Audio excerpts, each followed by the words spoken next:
What can you learn about virtual presentations if not producing full-on online conferences from the guy who started one of the very first entirely online Toastmasters clubs? Well, I'm glad you asked, and hello and welcome to Lessons and More from an online Toastmasters club brainiac. I think that's how I'm going to put it. I think you're going to really enjoy this little bit of time with our thought leader conversations, sponsored by Virtual Venues, the crew with 163 years of combined experience, just helping you reach your goals through virtual and event and hybrid event production. But today, that's not about us, and I'm excited to welcome someone that I know is brilliant because I've seen the club that he started in action. And even if you don't know much about Toastmasters, you're in for a treat because David's brain is deep. I love this guy. Let me introduce you to David F. Carr, versatile and inventive writer, editor, and web consultant, creator of Toastmost.org, WordPress for Toastmasters project, senior insights manager at Similarweb, but just you can find his writing all over the place, right? VentureBeat, Forbes, Information Week, Facebook, on and on. Welcome, David. Thank you. You know, I probably could just go on and on, but why don't you just fill in some gaps here? Tell us a little bit about who you are and what you do, and we'll kick it off. Sure. I'm best known as a writer and editor. I was a journalist in the technology industry for many years. And one of the things that I covered was the collaboration technologies.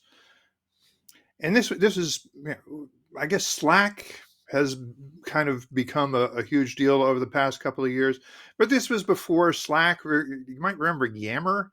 Oh, yep. Yammer was like, we'll take Facebook and we'll mash it up and corporatize it. And they eventually got bought by Microsoft. And then Microsoft eventually forgot about them, parked them off to the side, started something else called Teams.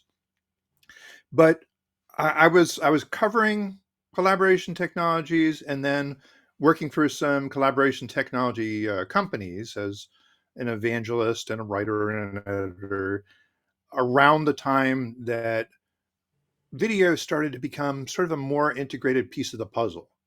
The idea that you might be sharing documents with people, chatting with people, and then, hey, let's start a video conference, and doing that spontaneously rather than, 3 weeks to set up the video conference and rent the room that was specially equipped.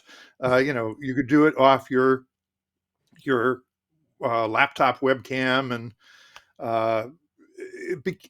it just struck me that this was going to start to become a much more common part of business presentations, business communication. And I was already in Toastmasters. We're both in Toastmasters. Not everybody on the call is necessarily in Toastmasters. Maybe they don't want to be in Toastmasters. That's okay.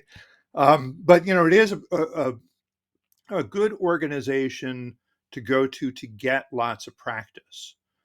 Because I always say, I took a public speaking class in college, and I probably got to speak once or twice. But in an environment like a Toastmasters club, you get to speak really as often as you want.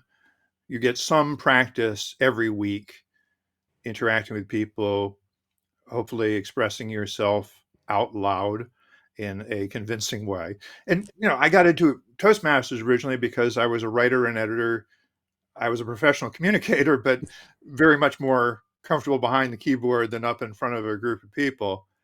Wanted to balance that out a little bit. So, let's see, I guess it's sort of a chicken and the egg. I was interested in how the world of collaboration and workplace technologies and presentation technology was going to change. I was also working on what they call the Distinguished Toastmasters Award, which is supposed to be a big deal. It's a crowning achievement, except that I know people who have 5 or 6 of these things. So I don't know. They don't exactly hand them out like candy. You have to do some serious work. And one of the things you have to do is either start a new club or nurse one back to health as a club coach. And I tried the nursing one back to health path, and after a few months, the club still wasn't all that much healthier. But meanwhile, I had this idea of, there were a couple of online only Toastmasters clubs that had already been started. And the people who started the very first ones, they actually had to kind of run the bureaucratic gauntlet of Toastmasters, because originally the idea was that if you were meeting in a video format, it wasn't a real meeting. If you gave a speech in a video format, it wasn't a real speech, not Right. like if you stood up in front of a bunch of Trust people. me. I've heard that more times than I can count. And so, at some point, enough people were doing it. I know there was a group in Australia that was doing it sort of on the sly. They're breaking all the rules because they had members who were spread out geographically, and this was the practical way for them to get together, was over a video. And eventually, Toastmasters International did allow a pilot project, which became a club called Netizens, which is still around. There were a handful of these clubs, but I think a lot of them really had been started with the idea of, here's a different way of doing Toastmasters. Here's a different way of bringing together people to do what we're already doing. And my idea was kind of, this is a different kind of presentation format. And so let's start a club that is explicitly focused on, how can you be a person who gives good webinars or presents business meetings online that are effective? How can you do that better than the other folks, and maybe make a stronger impression? And there was this guy, Roger Corville, who I heard about from somebody, who actually came as a guest speaker early on and helped us get the thing kicked off. So thank you, Roger. So this is back in 2017, we started this. And then, of course, when the pandemic came along, you've told this story many times and heard this story many times. Suddenly, everybody had to be virtual. Right. And, folks came to my club, the Online Presenters Toastmasters Club, to learn how it was done. And so we kind of developed a bigger reputation around that. Had a lot of fun with it. Definitely did try and help people just, think through the issues. Typically speeches in Toastmasters are timed. So you needed some way of showing the timing lights online. Right. Just the logistics of that actually wind up being fairly complicated, particularly if you get a big meeting and Zoom is automatically rearranging your Hollywood squares, and the timer goes off the screen. Right. Over time, we've figured out different workarounds for that. They're not perfect. I wish Zoom would give me a way of plugging in a little app that would just show a timing light in the corner, and we could be done with it. But we still try and improvise our way through it. And of course, we're not doing this in Zoom. We're using another platform. And I've worked with others. Microsoft Teams has a video component. We use Google Meet at my office quite often, just because it's kind of easy to set up. It's integrated with the Google Calendar and all that. And but if you know the basic techniques, you definitely can bring it across many different modes. So actually, you told me to talk for a while. I talked for a while. Well, I probably should have let you ask a question, but in a way, it's just you and me having a cup of coffee, or this time of the evening, maybe you're having a glass of wine. And to me, though, that is part of what connecting with real people is about, right? You have a deep well of experience, and it's different when you and I have a conversation. And long form podcasting, of course, is a thing now because people listen to it a little more like radio than okay, I'm looking for a specific piece of information tactically. Therefore, I don't want that blog post to be more than 400 words, or I'm gonna click away from it, or whatever. But because I'm guessing someone here listening. In fact, they can reach out to you if they want to learn from you, and I'll get you David's contact info here as we roll. But, Toastmasters in one sense is really well known because they do something really well, right? They take someone who either doesn't know anything about presentation skills, or maybe they do, but they just want that environment to practice in, and provide a format that is really structured, that really is effective at walking people through various aspects of the skills to become an accomplished and comfortable presenter. And I don't want to put words in your mouth, but one of the downsides is that sometimes people who have a really vested interest in a way that they do things, and I've seen this same kind of transition in like higher ed, who has a lot of vested interest in brick and mortar. Interestingly, you'd think they would have been the early adopters in virtual in virtual meetings and conferencing, and they were really slow, and some of them really still suck at it. I can tell you as a guy in grad school. Yeah. Some of them really still don't do that well, but I'm really glad that you joined us, because I guess maybe one of those opening questions, and we'll just let her flow from here, would be, and I think it's one of the things that, you and I originally like connected on. I'm like, here is somebody that gets it, which is that a medium demands some form of adaptation, right? You can write a story in a book, you can write a story in a movie, and even if it's the same story for the same audience, the discipline of how you connect through that medium is different in a book Right. versus a movie. And sometimes we forget that when we go from presenting in person to presenting online. And that's why we see so much just info barf over PowerPoint, as opposed to going, Right. there's actually ways we can connect as real human beings here. Well, and, and and actually, that's something we have to fight against in Toastmasters too. Is that people do sometimes have the idea that we're meeting online. I'm giving a speech online. So first thing I need to do is come up with a PowerPoint presentation, right? Is it? They think an online presentation requires slides, as opposed to thinking,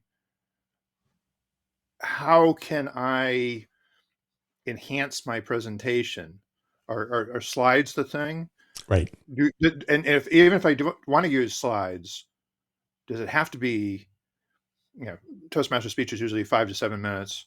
Does it have to be 7 minutes worth of slides? Or do I just talk to the camera for a few minutes and then bring up a couple of slides that show something that would be hard to explain in words alone, and then drop the slides and have a conversation towards the end? Right. So those are the kinds of things, just basic things that I've tried to work with the members of our club on. And What have you observed? And because you, I think, just had a natural inclination for the space, and because now you've had this online club for 6 years, what have you observed that where people begin versus how they transition as they grow into going, this medium uniquely lets me do some things to connect with people that I can't do in person, for instance, right? Because when a change of medium means you lose something, but it also means you gain something. And I'm just curious how you see people grow through the process of of embracing, and if not mastering, how to present online. well, I mean, I guess the answer is at varying rates. Yeah, um, you know, because I think we do have. I mean, I talked about, my grand mission for the club is this is going to be the place you're going to learn mastery of these skills. And I think we still have some people who come to us and they want to give a conventional Toastmasters speech. And it's fine. If they enjoy the environment, they may come because they appreciate the quality of the evaluations. So the format is peer to peer feedback. usually from a more experienced person giving you feedback. Sometimes it's a less experienced person, but they might give you the best feedback because they don't make the same assumptions. But I mean, I definitely have seen some members grow in using the technology more strategically. I I have mixed feelings about like the virtual backgrounds. Is like people get a little bit too obsessed about that, and Yeah. everybody has to have a virtual background that matches the theme of the meeting. Um, uh, but Well, let's talk about that for a second. which I think is fine. It's if people are having fun and it's engaging, that's great. But I'm sorry. I should let you ask your question or make your comment, but I do want to mention that I've also seen one woman who is giving a talk about her childhood in Asia, and she had a virtual background. And as the story advanced, the background changed, right? So it was helping her tell the story. So just thinking through those kinds of issues can be great. And on the other hand, I've seen people put up virtual backgrounds that have all sorts of text, and their head is in front of the text. So you spend time squinting at it, trying to figure out what is it that it says in behind them, and why did they think that was important to show. So we definitely see people at all different levels, but we established a role in the club of a person who is the watcher. And the watcher is supposed to pay attention to what kind of body language you can fit in the camera square, but also your use of virtual backgrounds, of slides, of other things. Does it enhance or detract from the presentation? So that's one of the ways that we've tried to build into the process something that's specific to the medium and make sure that we address that in every meeting.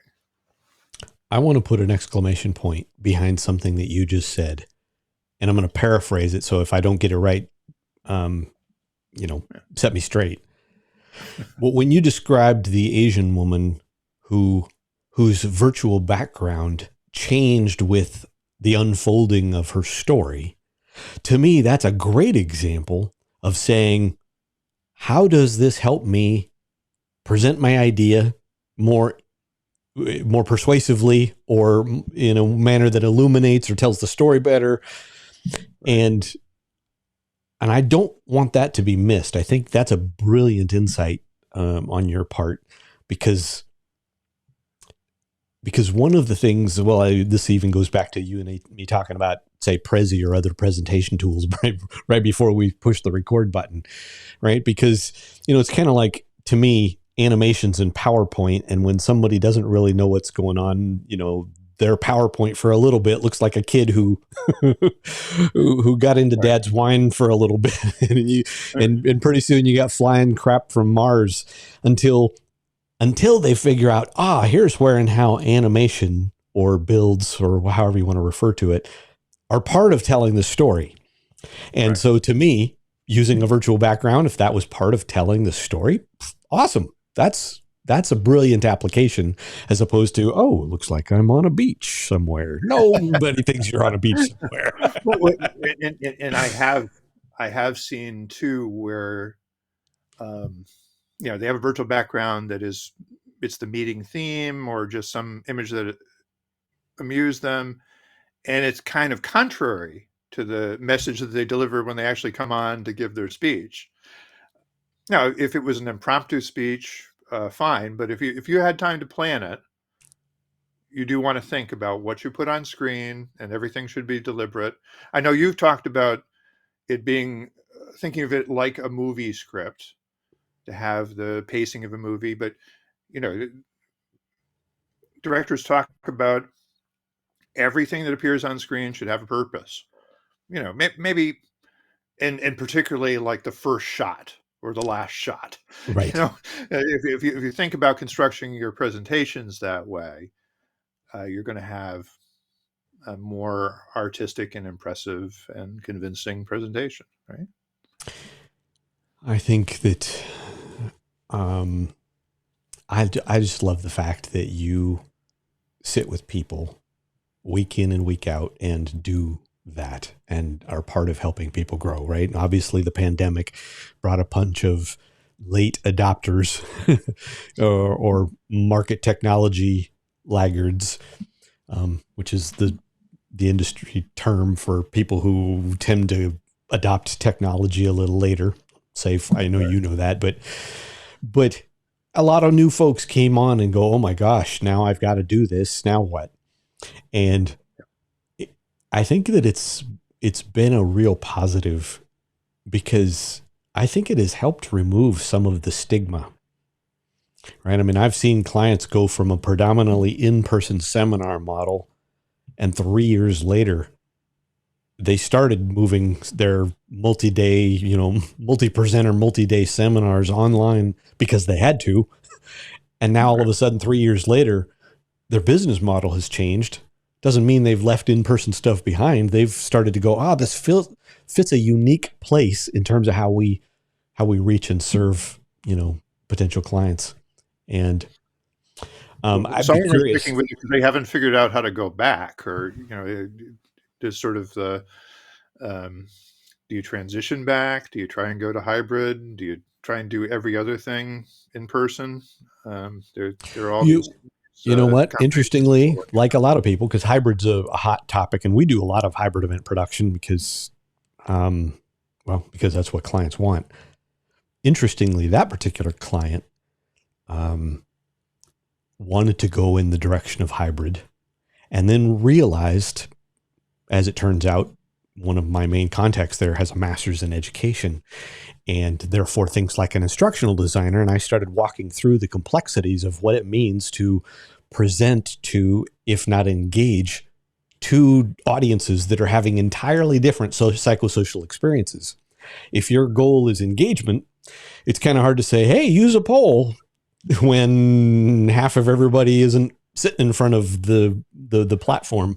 And it's harder for production. It's harder for presenters. And therefore, most hybrid events, there are some notable exceptions, but a lot of hybrid events end up, defaulting to the lowest common denominator, which is the virtual people are just flies on a wall watching something that might as well be a YouTube video. And so, but speaking of bigger conferences, beyond just that, I know that actually, that was one of the things that you pioneered with early on Toastmasters and now independent of Toastmasters as well. But still led and done by lots of Toastmasters people in terms of volunteers and speakers on a variety of topics. Talk to us about that evolution for us. What was it like when you first did that first it was a full day? Am I remembering correctly? Was your first one? Yeah, we did. We did a full day one, then we did a 2-day one. So this was known as VTM Con, which was Virtual Toastmasters Conference. That we tried to we were we tried to keep it to the initials, actually, for the most part. And we eventually got told by Toastmasters International that we couldn't call it that anymore.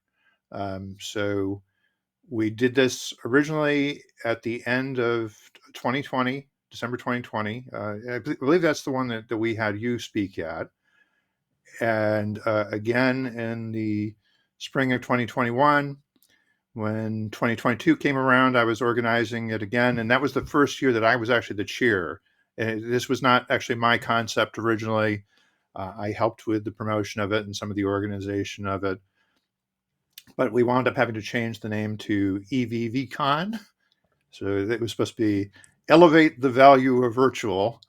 So you can go to evvcon.com and see some of the replays. We had a world champion of public speaking, Mike Carr, who's no relation to me, but he won the world championship in 2020, which was the first year it had to be held 100% online. And he had a very inventive way of using the camera frame to help tell his story. Very interesting guy. And so if you go to actually davidfcarr.com, there's a bunch of links to things, including this replays from this old conference and the interview that I did with Mike Carr prior to the event. I'd like some more people to see that, because I thought he gave some really valuable insights and tips. And part of his thing was just, hey, virtual isn't going away. Why not get good at it? And he was at that point where we were transitioning to doing more hybrid things, and also trying to figure out the logistics of that and how you have to think about it differently as a presenter, as I think you've already alluded to. So What did you it was learn? a fun experience, but What did you learn along the way in terms of working with speakers? I would imagine some of our audience here very well might be, given the nature of the business Virtual Venues is in, might be thinking about doing their own programs, and now they're the ones out trying to herd the cats. I mean, speakers, and go, okay, how am I getting 8 or 20 speakers ready to go for this thing that's going to unfold over a day or two? Yeah, well, we also have the additional challenge of getting people to do it for free, because we have no budget. A number of them are people who are associated with Toastmasters in some way, and so they, it's their giving back thing. It may also be their promote their book venue. What do we learn about working with speakers?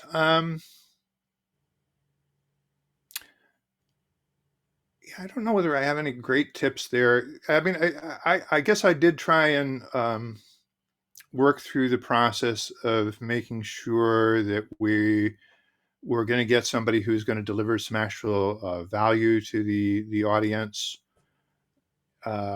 and not be horribly front and center self-promotional. And I can think of at least one example where somebody kind of made it through that filter, and it was kind of from beginning to end. It was how you can sign up for my course, participate in my program.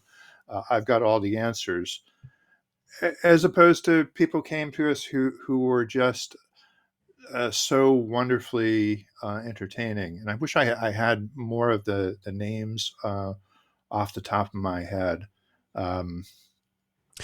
That's okay. I mean, I'll tell you why I threw that question at you, because one, I spoke at the first one, and I know from what we do that can be its own challenge.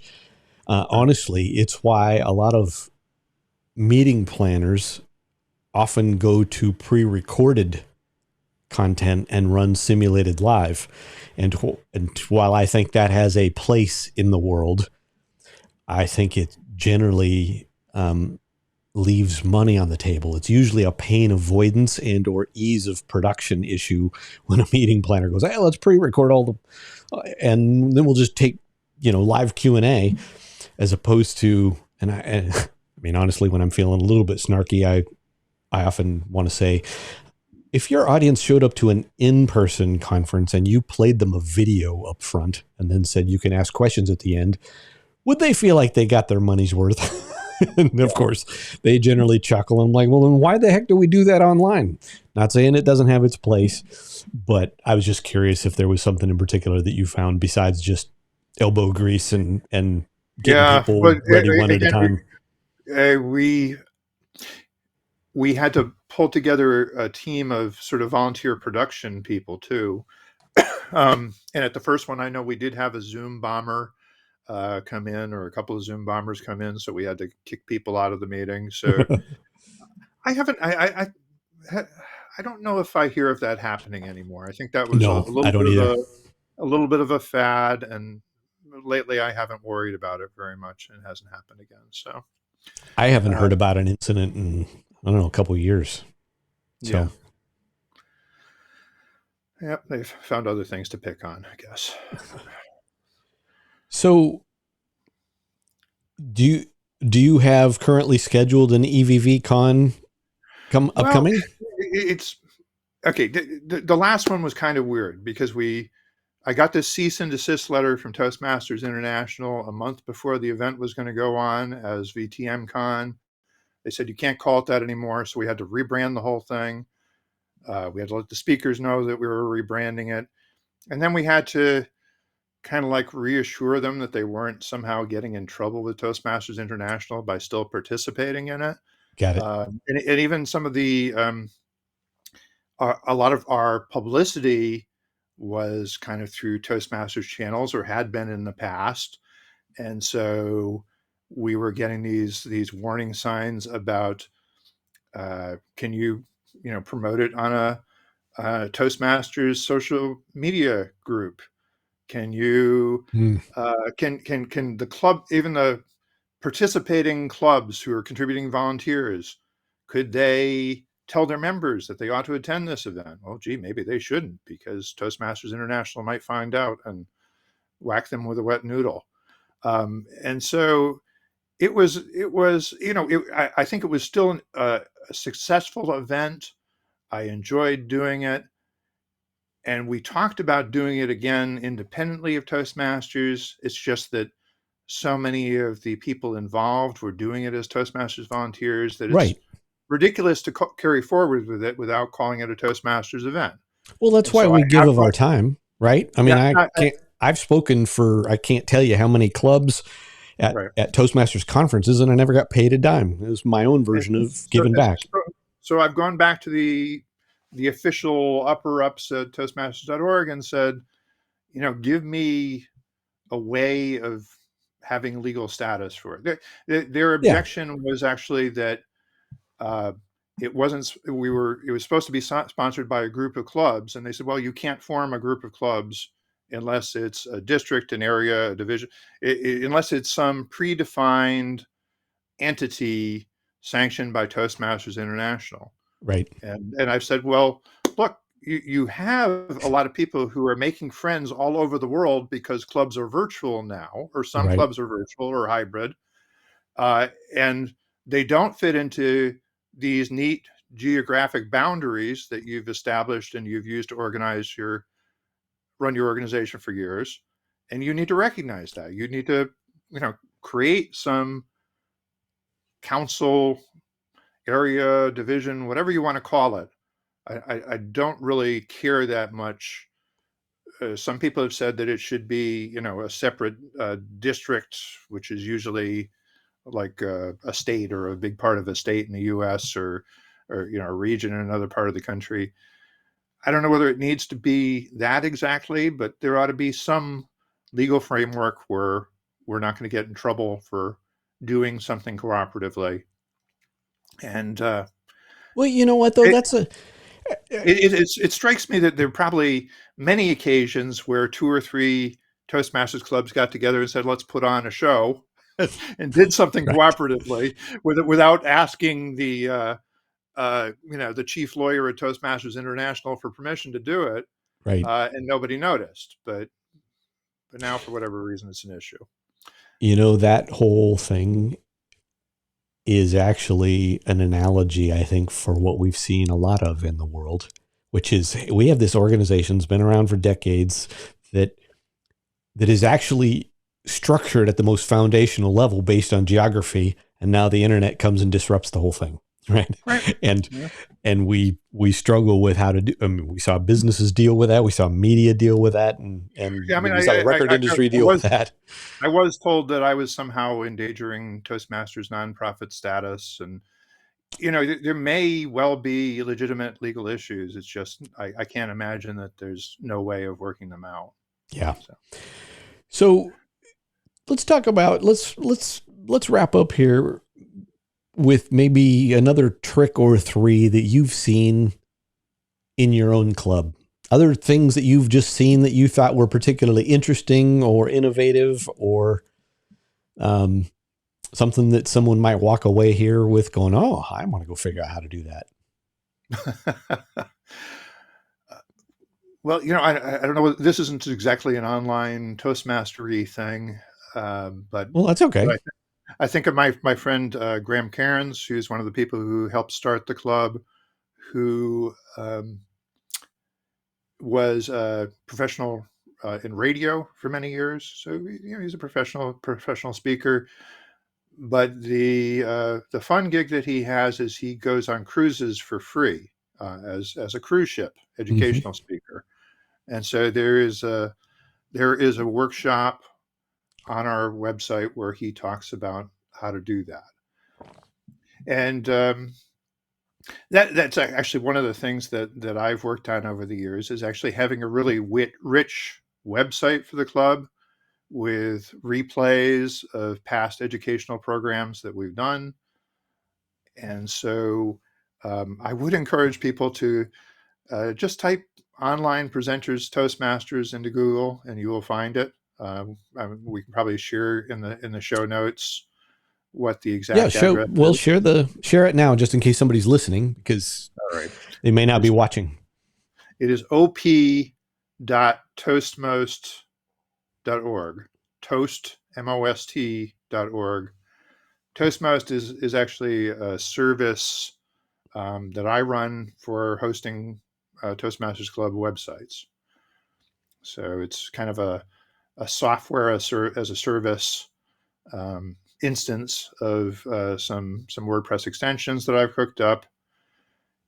And actually, one of the ways that has evolved in conjunction with doing the Toastmasters Club is trying to create more digital ways of doing things that traditionally have been done on paper, like accepting a membership application, like evaluating another speaker, where it was, you handed the speaker a piece of paper that had a little form on it with things to check off and places to make notes. And so now we have a digital version of that built into our website. So you can click through from the same screen that you would use to sign up for a role next week. You can click through to evaluate Dave and tell him how many times he said and ah on his speech, which is usually a lot. Are there any other technologies, given that your background in writing and particularly in the tech space as a journalist, just out of curiosity, and this doesn't even have to do with virtual presentations or anything, any other cool little tools that you've seen that you think are interesting? Well, there's Chat GPT. Everybody's talking about Chat GPT. Right. Yeah. I'm spending in my day job at Similarweb. I work with journalists to develop stories based on internet trends, and so measuring the growth of Chat GPT is it's just phenomenal. It's an up to the right hockey stick like you never saw.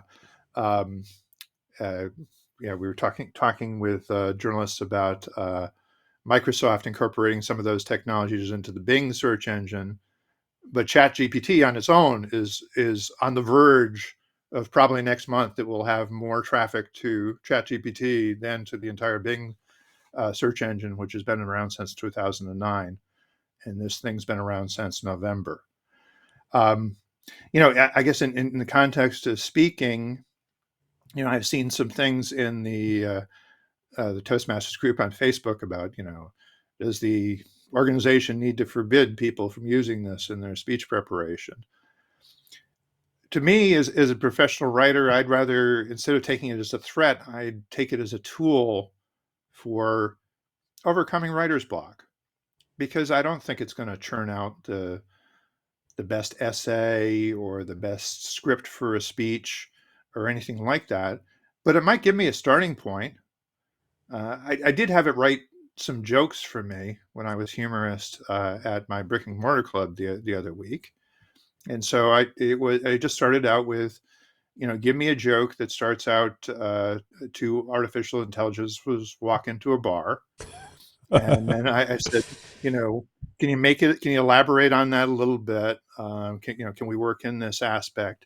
So I basically had a conversation with the bot to develop this story, and then I tweaked it a little bit more myself.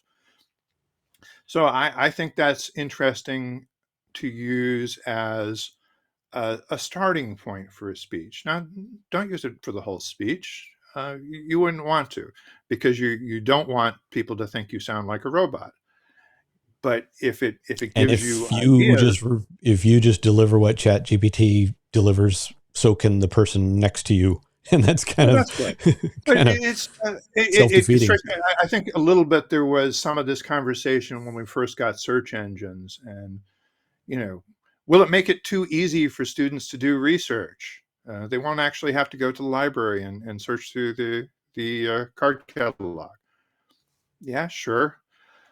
I mean, on the other hand, there are all these people going around giving presentations on how you can get fabulously rich using ChatGPT, and I, I'm skeptical. I mean, I think it's probably a tool that everybody should learn how to use, just as you learned how to use Google search effectively. And maybe if you're a power user, you learned some special keywords to enter in there. There's something similar going on with trying to figure out the prompt that you can feed into one of these programs that will spit back something interesting. And the other thing I mentioned to you briefly before the call was a technology I just saw called Airglass. And I want to make an introduction for you there. But it's a guy I was friendly with who was an analyst when I was a reporter, and I would go to him for quotes on different collaboration technologies. He's now over there, and it is a little bit like a Prezi, where instead of you being in a little box and the presentation taking up most of the screen, you can be on screen too, except that here it's a transparent image. So the information you're trying to present can actually sort of hover in front of you. It's sort of a Minority Report effect, a holographic effect, but it's just an overlay. Yeah. But you can ratchet up and down the transparency. So you want to see more of me? You want to see more of my presentation? Or do you just need to see the slide right now for a few minutes and then fade back and have it be more me? And I said I would demo it, except that the first couple of times I tried to demo it, I didn't quite know what I was doing. So I need to figure out what, actually, those of you who are in the audience, come to Online Presenters, Toastmasters, I think the week after next, on Monday the 13th, I've put myself down as somebody who will give a tech tip demo of this, and then I'm hoping to have somebody from the company to come visit us maybe a few weeks later. So. Well, and I'll follow that up by saying this interview won't be published in time for that, with regard to that being just a couple weeks away. So if someone wants to find you, and or let's just make sure that they can find you, and or the website where you might have that, if that happens to be publicly available. Sure. What's the best way to connect with you? LinkedIn's pretty good. So on most social media, I am David F. Carr. So LinkedIn, it would be /IN David F. Carr, right? But there is also a davidfcarr.com, which, to be honest with you, I hadn't updated in months. I did it right before this, just to put the link in there to my, do we even mention, I just have an article published today on hybrid Toastmasters Club meetings. Yeah, where can that be found? Magazine. Well, it can be found in Toastmasters Magazine. We can add the link in the chat, and you'll find a link to it at davidfcarr.com.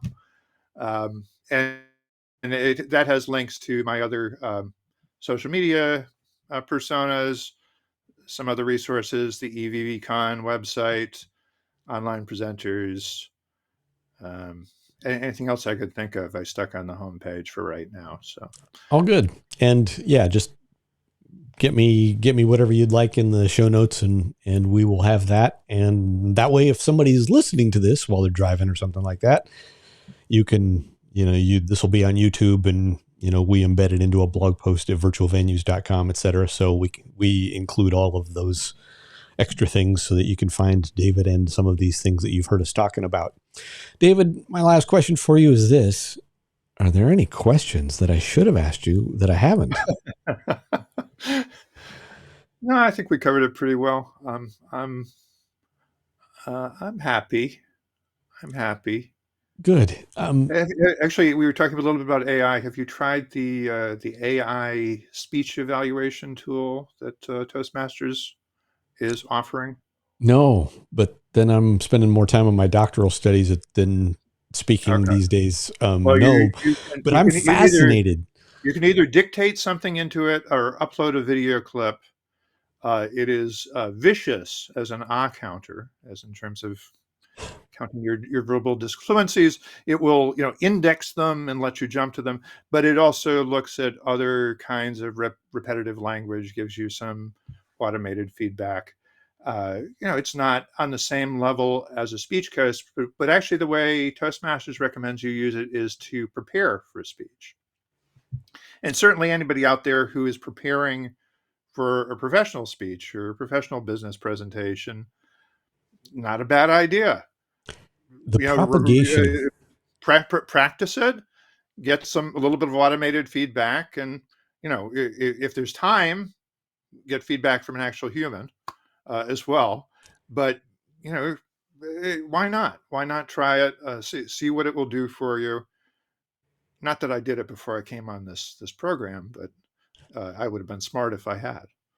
I love how AI is propagating into all kinds of things. And I've seen that similar kind of thing in a video editor that I use called Descript, where you upload your video and then you can edit the video by editing the transcript. And, it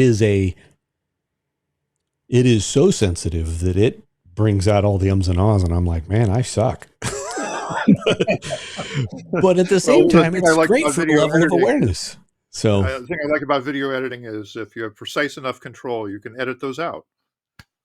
Well, one of the things that Descript does is that it will auto do that. Really? And it will train over time. So I think it's interesting to see where AI goes. But to your point, and maybe this is kind of the closing thought, the tool isn't what makes someone a presenter any more than the golf club is the thing that makes the person a great golfer. It helps to have great tools, but you've got to begin with, what do I want to do? How do I want to communicate? And telling a great story is telling a great story, regardless of what tools you have. And that's why I often tell people, drop the presentation, drop the force field. Let us see you. Right. Well, David, thank you so much for taking the time to share a little bit of your experience. And I'll just say this to each and every one of you. Thanks for hanging out with us again on another episode of Thought Leader Conversations. Again, David's contact information and various websites and links to these things will be in the show notes. And we will see you on the next version of